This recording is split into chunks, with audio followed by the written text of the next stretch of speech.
नमस्कार, स्वागतम। श्री सूक्त से हम सभी परिचित हैं और वेदों में जो श्री सूक्त दिया हुआ है उससे भी हम सभी परिचित हैं। इंटरनेट पर श्री सूक्त से संबंधित बहुत सारी सामग्री उपलब्ध है जिसको आप लोग देखते, सुनते और पढ़ते रहते हैं। लेकिन आज यहाँ एक दूसरा श्री सूक्त दिया जा रहा है जो अनेक साधकों ने बहुत ही प्रभावी पाया है और इसको दिया गया है पुराणों में। तो वेदोक्त श्री सूक्त से हम सभी परिचित हैं और उसका लाभ भी उठाते हैं, परंतु आज हम आपके सामने पुराणों में दिए हुए श्री सूक्त का वर्णन करने जा रहे हैं। इसका नित्य पाठ करने वाले साधकों को बहुत अधिक धन लाभ, बहुत अधिक ऐश्वर्य, यश की प्राप्ति हुई है। तो जो लोग भी पुराणों में दिए गए श्री सूक्त का पाठ करना चाहें वो आज के अंक से इसको नोट कर सकते हैं और उसके अनुसार ही नित्य प्रतिपाठ कर सकते हैं। अब माता महालक्ष्मी का महापर्व दीपावली निकट ही है, तो हम चाहेंगे कि इसी धन त्रयोदशी से आप इस पाठ को प्रारंभ कर दें और इसका जो पाठ है वो भाई दूज तक नियमित रूप से करते रहें। इन 5-6 दिनों में ही आपको इसके परिणाम, आपको इसके प्रभाव देखने को मिलेंगे। लेकिन इसका अर्थ ये नहीं कि इन 5 दिनों के पश्चात आप इस पाठ को फिर बंद कर दें।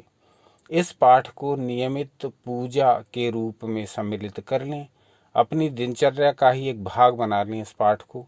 और पुराणों में दिए गए इस श्री सूक्त को यदि आप इसी धन त्रयोदशी से प्रारंभ कर देते हैं या इसी दीपावली की रात्रि से प्रारंभ कर देते हैं,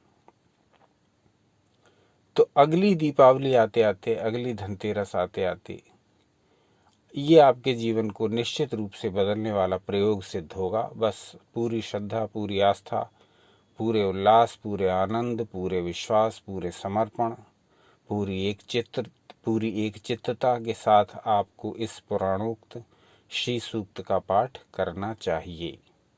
फिर इसका जो रिजल्ट है, इसका फल है, वो तो आपको धीरे धीरे स्वतः ही मिलना प्रारंभ हो जाएगा। तो सीधे आते हैं विषय पर। आपकी स्क्रीन पर पुराणों में दिया गया श्री सूक्त प्रदर्शित हो रहा है, इसको पढ़ते हैं।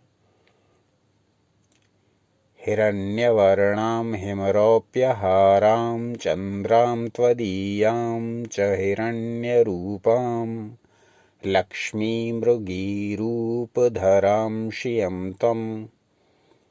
पुनः पढ़ते हैं। लक्ष्मीमृगीरूपधरां श्रियं त्वं मदर्थमाकारय जातवेदः यस्यां सुलक्ष्म्या महिमागतायां हिरण्यगोवश्वात्मजमित्रसाहान् लभेयमाशु ह्यनपायिनी मां मदर्थकाराय जातवेदः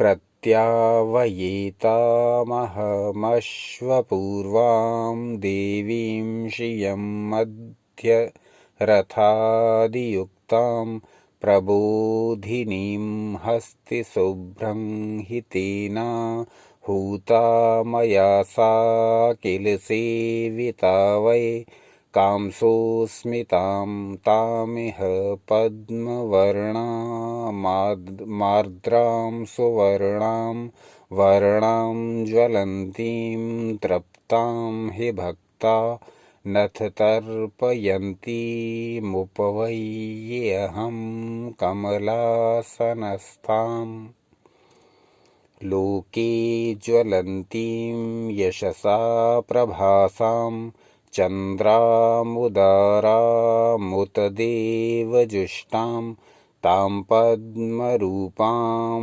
शरणं प्रपद्ये प्रियं वव्रणे त्वां व्रजतामलक्ष्मीः वनस्पतिस्ते तपसो अधिजातो वृक्षो अथ बिल्वस्तरुणार्कवर्णे फलानि तस्य पुनः पढ़ते हैं। फलानि तस्य त्वदनुग्रहाणां मदनुग्रहेण माया अलक्ष्मीश्च नुदन्तु बाह्या उपैतु मां देव सखः कुबेर सादक्षकन्या मणिना च कीर्तिः जातोऽस्मि राष्ट्रे किल मर्त्यलोके कीर्तिं समृद्धिं च ददातु मह्यम् क्षुत्रुत्कृशाङ्गी मलिनामलक्ष्मीं तवाग्रजातामुत नाशयामि सर्वामभूतिं यसमृद्धिमम्ब गृह्या च निष्कासय मे द्रुतं त्वं केनाप्यदृश्यामथ गन्धचिह्नां पुष्टां गवाश्वादियुतां च नित्यं पद्मालये सर्वजनेश्वरीं तां प्रत्यावपेयहं खलु मत्समीपं लभेमहि श्रीर्मनसश्च कामं वाचस्तु सत्यं च सुकल्पितं वै अन्यस्य भक्ष्यं पयः पशूनां समृद्धिमय्याशयतां यशश्च मयि प्रसादं कुरु कर्दमत्वं प्रजावतीशोरभवत्वया हि कुले प्रतिष्ठाप्यमेषियं वै त्वनन्मातरं तामुत पद्ममालां स्निग्धानि चापोऽभिसृजं त्ववजस्त्रं चिवलितवासं। पुनः पढ़ते हैं। स्निग्धानि चापोऽभिसृजं त्वजस्त्रं चिक्लितवासं कुरु मद्गृहे त्वं कुलेशियं मातरमाशु मे अद्य श्रीपुत्र संवासयता च देवीं तां पिङ्गलां पुष्करिणीं च लक्ष्मी मार्द्रां च पुष्टिं शुभपद्ममालां चन्द्रप्रकाशां च हिरण्यरूपां मदर्थम् अकारये जातवेदः आर्द्रां यष्करिणीं। पुनः पढ़ते हैं।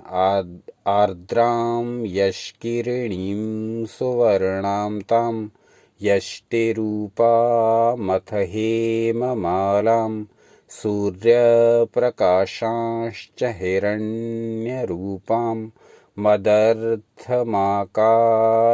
जातवेदः यस्यां प्रभूतं कनकं च गावो दासीस्तुरङ्गानपुरुषांश्च सत्यां विन्देयमाशूयनपायिनीं तां मदर्थमाकारय जातवेदः श्रियः पंचदश श्लोकम सूक्तं पौराणमन्वहम् यः पठे जुहुयाच्चाज्यं श्रीयुतः सततं भवेत्। तो ये श्री सूक्त है जो पुराणों में वर्णित है। जैसे श्री रामचरितमानस सबसे पहले हमारे समक्ष आती है श्री वाल्मीकि रामायण के रूप में, जिसको बहुत से विद्वजन पढ़ते हैं और उससे लाभ उठाते हैं, परंतु सामान्य जनों के लिए ये थोड़ी क्लिष्ट हो जाती है, समझने में थोड़ी कठिन हो जाती है। तब रामचरितमानस के रूप में ये अवतरित होती है श्री गोस्वामी तुलसीदास जी के द्वारा। उसी प्रकार से श्री सूक्त वेदों में वैदिक काल में अलग प्रकार से वर्णित किया गया। उसके पश्चात उसे थोड़ा और सरल बनाने के लिए इसको ऋषि मुनियों ने पुराणों में वर्णित किया और इस बार उसका रूप थोड़ा सा बदला हुआ था, उसके शब्द में थोड़ा सा परिवर्तन था। तो ये पुराणों में जो श्री सूक्त है इसका प्रभाव किसी प्रकार से भी कम नहीं है वैदिक श्री सूक्त से। जिस प्रकार आप और हम देखते हैं कि सुंदर कांड की क्या महिमा है। आज भी घर घर में रामचरितमानस का पाठ होता है, आज भी मंदिरों में रामचरितमानस का गान होता है। तो भगवान का नाम चाहे वो किसी भी प्रकार से लिया जा रहा है, वो अपना एक प्रभाव छोड़ता ही है। तो माता लक्ष्मी को प्रसन्न करने के लिए आप चाहे वैदिक श्री सूक्त का पाठ करें, चाहे आज आपके समक्ष जो रखा इस पुराणोक्त श्री सूक्त का पाठ करें। बस आपको आवश्यकता है श्रद्धा की, विश्वास की, आस्था की, उल्लास की, निरंतरता की, समर्पण की, प्रेम की। यदि ये सारी चीज़ें आपने जोड़ ली अपने पाठों में, तो निश्चित रूप से चाहे आप वेद में दिए गए श्री सूक्त का पाठ करें या पुराण में दिए गए श्री सूक्त का पाठ करें, माता लक्ष्मी की कृपा आपको अवश्य ही प्राप्त होगी, निश्चित ही प्राप्त होगी। इस श्री सूक्त की फलश्रुति के विषय में कहा गया कि जो पुरुष पुराणोक्त श्री सूक्त का जो भी मनुष्य शुद्धता से प्रतिदिन पाठ करता है, वो निस्संदेह धनवान होकर इस संसार के समस्त ऐश्वर्यों को प्राप्त करता है। तो यहाँ पाठ में कुछ त्रुटियां भी हुई हैं, बीच बीच में हम रुके भी हैं, लेकिन ये अभ्यास से संभव है। नित्य प्रति जब हम इसका अभ्यास करते जाते हैं, नित्य प्रति जब हम इसको पढ़ते जाते हैं, तो एक समय ऐसा आता है कि हम इसको धारा प्रवाह पढ़ लेते हैं। तो ऐसे हजारों श्लोक हमारे समक्ष, हजारों स्तोत्र हमारे समक्ष नित्य प्रति आते हैं, जिनको हम आपके लिए ज्यों का त्यों प्रस्तुत कर देते हैं। सभी स्तोत्र हमने पढ़ रखे हों, सभी स्तोत्रों का हमने अभ्यास कर रखा हो, ये तो इस मानव जीवन में संभव ही नहीं है। क्योंकि सनातन धर्म में कोई एक या दो ग्रंथ पर आधारित ये धर्म नहीं है, एक या दो पुस्तक पर आधारित ये धर्म नहीं है। सनातन धर्म तो ग्रंथों का भंडार है। इतने अधिक ग्रंथ और उनमें इतनी अधिक जनोपयोगी सामग्री, वो धीरे धीरे हम अपनी क्षमता अनुसार आप तक पहुंचाते रहेंगे। आज का अंक यहीं तक। आज का अंक कैसा लगा ये अवश्य बताइए, और इस विषय या इससे संबंधित अन्य विषयों में क्या जानना चाहेंगे ये भी बताइए।